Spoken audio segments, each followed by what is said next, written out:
Kapusty należą do jednych z najczęściej atakowanych przez szkodniki warzyw.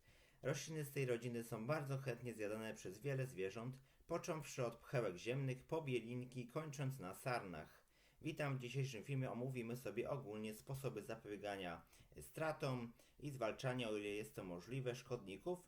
Są dwie drogi, ekologiczna lub konwencjonalna ochrona. Z ekoopcji dobrym sposobem jest użycie agrowłókniny.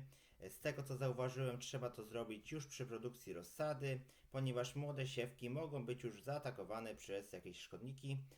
Chyba że produkujemy rozsadę w domu lub też wejście do szklarni jest zabezpieczone przed wejściem niepożądanych owadów. Wtedy to prawdopodobieństwo, że zostaną jaja złożone czy rośliny zostaną zniszczone jest mniejsze.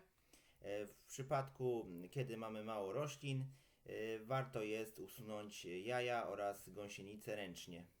Agrowłóknina musi być dobrze położona, luźno. Należy ją dobrze zabezpieczyć przed wiatrem. Nie może być oczywiście podarta.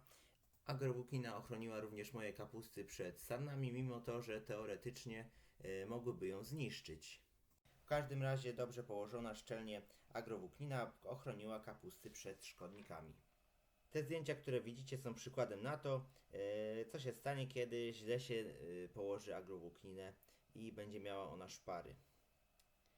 Kolejną rzeczą są to opryski np. z rotyczu, bzu czarnego na np. bielinki.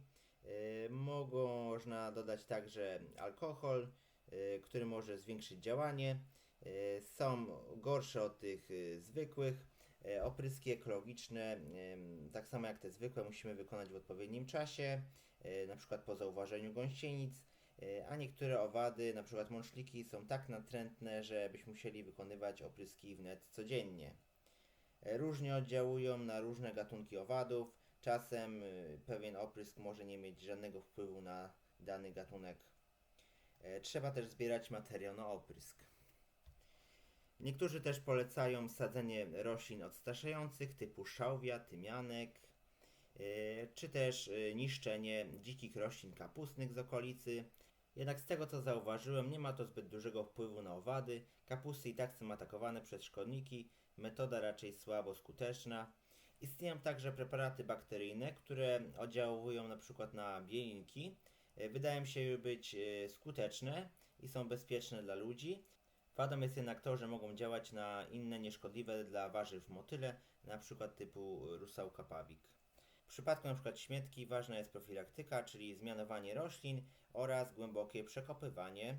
Pszczycę możemy zwalczyć np. preparatami olejowymi, czy też bakteriowymi typu fungizum. Według mnie najlepsze sposoby ekologiczne to staranne nakładanie agrowłókniny już od samego początku, zmianowanie roślin oraz przekopywanie głęboko ziemi. W tradycyjnej uprawie stosuje się oczywiście środki owadobójcze, insektycydy. Wadą jest ich to, że niektóre, jak nie wszystkie owady potrafią się z czasem uodpornić na chemię. Najlepiej jest wtedy używać różnych substancji.